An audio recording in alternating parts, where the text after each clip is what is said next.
Hi, my name is Leah Day, and welcome to this free motion quilting project video about Express Your Love, this goddess quilt we're working on through 2013. Today we're going to work in the earth section, right in the center, and we're going to be continuing with foundational designs for just simply 2 more weeks. I kind of did some soul searching and realized I was having trouble working on my design. This is how I design quilts. I print out a small version of it, and then I sit down with a pen and pencil and fill in all the spaces with different designs and textures. Now, the one thing I don't do is sit down and say, oh, let me find 20 foundational designs to work with. I don't do that. I sit down and think, what textures do I want to work with? And I just play with texture. So that's what we're going to go to. We're going to start switching from design type to design type with every video.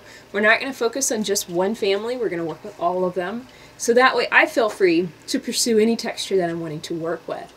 Now, of course, is that going to be a little bit harder to understand or follow? No, because there are hundreds of videos on the Free Motion Project already. You can get the hang of whatever design type you're wanting if you're willing to go and search those designs and watch those videos. So we're still going to have tons of fun, and again, this is going to be a little bit more of an accurate reflection of how I actually work on real quilts. So for the next 2 weeks, we're going to learn 2 more foundational designs, and today we're going to learn a really awesome one you probably haven't even thought of as a foundational design. And this is going to be something that can work in any quilt and will especially look good in applique. So let me show you how this works. Basically, we're going to pretend that this foundational line, that this line where the earth is inside the water area of this quilt, that is our foundation. And so with foundational designs, you always start with a line, and it can be pretty much anything. And then the second step is to echo it. And you can see what this looks like over here with what we've already quilted.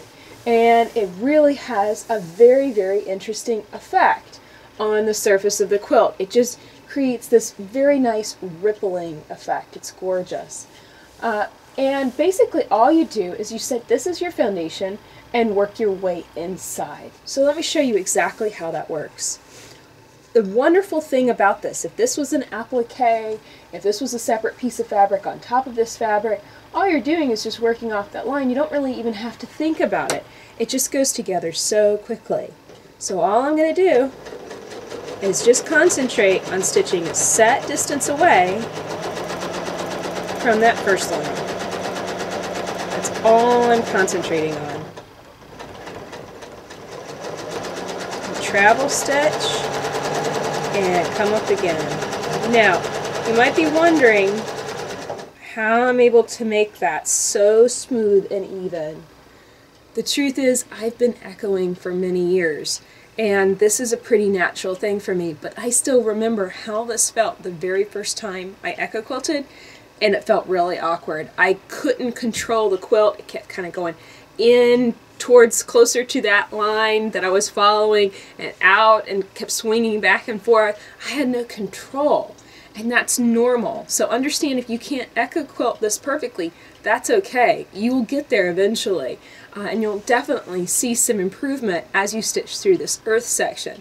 It's just something to keep in mind as you're picking designs to play with. Pick those designs that have echo quilting in them. In the beginning, they're not going to be perfect. Accept that. Keep working at it, and by the time you fill an entire quilt, they will be. So let's get back to it.